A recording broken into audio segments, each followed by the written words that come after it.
Visuomenė gyvena permainingų ekonominių laikotarpių. Pasaulio ekonomikos sukrėtimai neaplenkia ir Lietuvos. Tačiau socialdemokratų garbės pirmininkas Jo Ekscelencija, prezidentas Algirdas Brazauskas tvirtina, kad Lietuvos ekonominė situacija, lyginant su kitomis Baltijos regiono valstybėmis, atrodo geriausiai. Pažiūrėkit, kas darosi Estijai, kas darosi Latvijoje. Tai mes iš 3 Baltijos valstybių šiandieną geriausiai atrodom. Nėra čia ko girtis. O pažiūrėkit, kas darosi tokiai Vengrijoje, kur yra 4–5% fiskalinis deficitas, kur reikia skolintis milijardus iš išorės.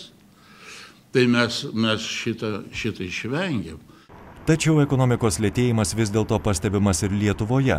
Jį jaučia ir vyriausybė. Prasčiau surenkamas biudžetas.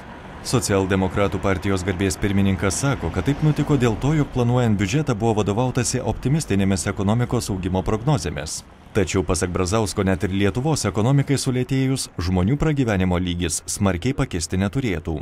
Buvo neblogi laikai, po 20% atlyginimai augdavo, žmonių pajamos, pelnas, dividendai, honorarai ir taip toliau. Nu, atėjo toks laikotarpis, kad šiek tiek visą tai sumažės. Tikrai sumažės, ir nėra ką čia slėpti, bet tai jokių būdų nepadarys, kad mūsų žmonės, kad mūsų tauta taps ubagais. Besikeičianti pasaulio ekonomika gali tapti rimtų išbandymų būsimai Lietuvos valdžiai.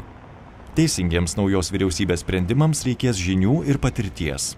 Mėly rinkėjai, balsuokite žmogų, kuris dirbti moka, ne tik kalbėti. Mums reikia išlaikyti darbo vietas, be jokių abejonių. Reikia išlaikyti atlyginimą. Galbūt jo didinimas bus mažesnis, galbūt tie tempai augimo bus mažesni šiek tiek. Bet žmonės normaliai galės gyventi Lietuvoje. Bet tai turi užtikrinti nauja valdžia, kurie ateis.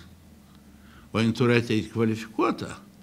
Ir ne vien tik tai kritikuoti buvusius, kaip dažnai būna, bet pirmiausiai pasižiūrėti, ką galima padaryti, kad žmonėms būtų geriau gyventi. Socialdemokratų garbės pirmininkas primena, kad rinkimų dieną laukia dar vienas Lietuvai svarbus kiekvieno piliečio sprendimas. Daug kalbama apie referendumą. Referendumas, atominės elektrinės uždarimą. Mūsų tauta balsavo už narystę Europos Sąjungų ir toj sutartyje atominės elektrinės uždarimas tai yra.